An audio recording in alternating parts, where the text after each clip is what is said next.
Yep, chapter 18. So, chapter 18 of My Teacher's an Alien. It's called Across the Void. We should get right into it. So last time what happened was Duncan was going through a force field and he heard a voice. So, Peter? I thought in astonishment. Peter Thompson? None other. Wait, let me try something here. Where are you? Shh, wait. I was bursting with curiosity, but I waited. There, that's better. This time I actually heard his voice, which was different than thought reading. To my astonishment, I could see Peter inside my head. The same brown hair, skinny face, big eyes, except something was different. Where are your glasses? I don't need them anymore, said Peter with a smile. They fixed my eyes the second day out. Where are you? Space, silly. Where did you expect I would be? Oh, Duncan, it's glorious. The stars. I can't tell you, but it's frightening, too. There's a lot going on. Big things, and Earth is right in the middle of it. We are right in the middle of it. What do you mean?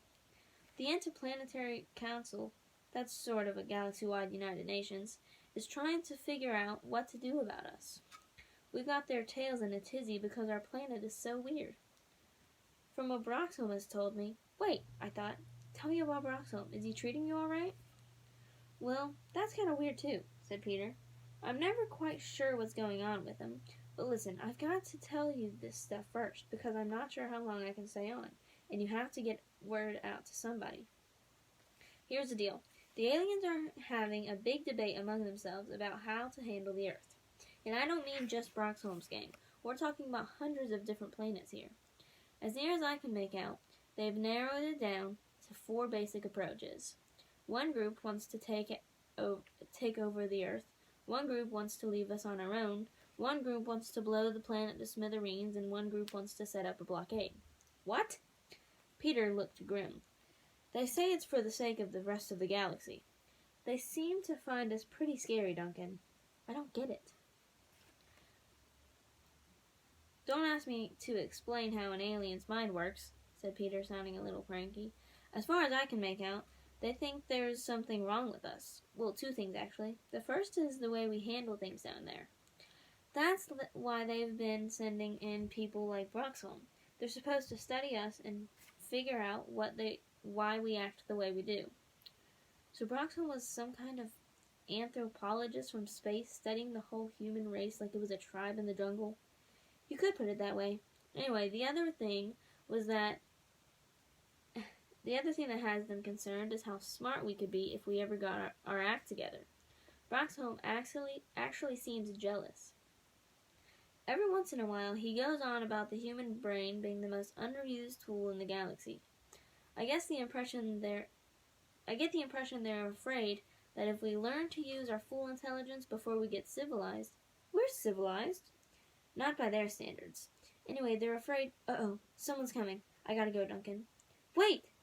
But he was gone, leaving me floating in my force field to think about what he had said. I knew that at least part of what the aliens thought about us was true.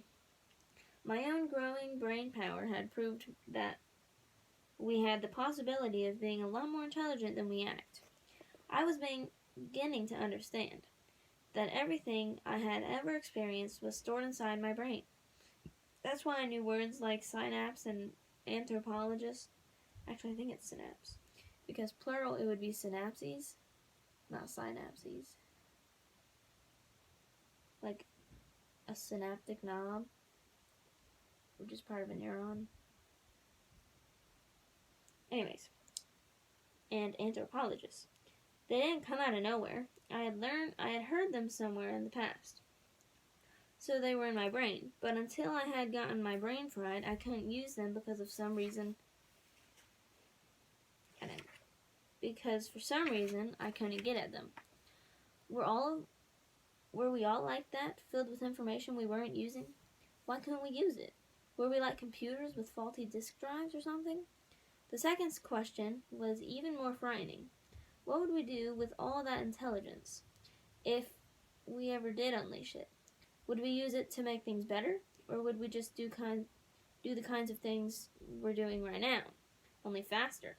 For example, would we figure out a way to save the rainforest, or just figure out a new, improved ways to cut them down? Time is funny in a force field. I don't know how long I floated there worrying about Peter's message before Cleveland came back.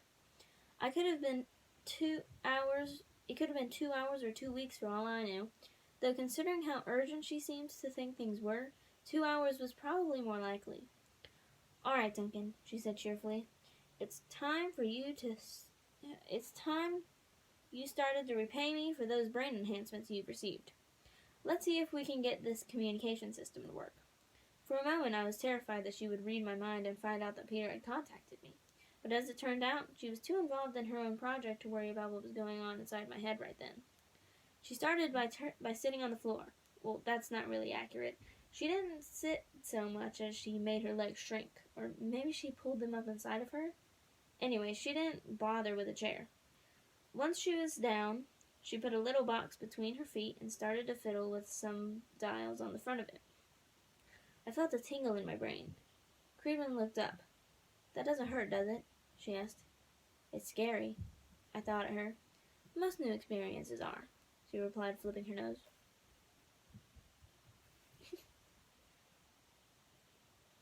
"You'll get used to it. Ah, here we go. I've got contact." She ignored me and turned all her attention to the communication box. She sat there, frowning and muttering. A couple of times her nose twitched around as if she was really angry. I thought it was pretty unfair that messages were being passed through my brain and I couldn't find out what they were all about. After a while, Cleveland slammed the box shut and stood up, which is to say that her legs came back from wherever they had gone. "What was that all about?" I asked. "Private business," she said. She sounded upset. Scooping up the poop, she went back down the stairs. I was getting a little sick of everyone else using my brain, though I have been glad to have Peter to talk to again. At least that was what I thought, until he actually showed up again. "Duncan," came the voice in my head. "Is there anybody there?" "Just you and me," I answered. "Good." His image shimmered into my brain. He looked worried. "Listen, things are heating up out here. The aliens are planning something. I don't know what, but it's big. You have to get word to the government." "Well, how can I do that? Even if they would believe me, which is pretty doubtful, I'm stuck in the middle of a force field in Cleveland's attic." Suddenly I heard a step on the stairway. Being connected to my brain, Peter heard it too. "Pretend I'm not here," he said desperately. "I can't be caught talking to you like this. I'll try to hold on, but I'll break the connection if I have to." "I understand," I told him. The footsteps reached the top of the stairs. I couldn't see who was coming because I couldn't turn my head, but it didn't sound like Cleveland. Finally, the intruder stepped in front of the force field. I couldn't believe my eyes. "What are you doing here?" I thought. That's all for chapter 18. Chapter 19 should be coming soon. It depends.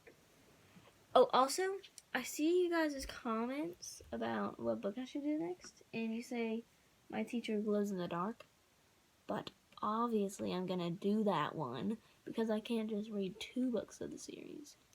There are 4 books, but I don't have the 4th one. I only have the first 3, so I might have to buy it. Anyways, I've been thinking about doing this book, The Proto Project. So it's pretty cool. I'm reading it. See, I'm halfway through. But like the video if you want to see that. Oh, my stuff just fell down.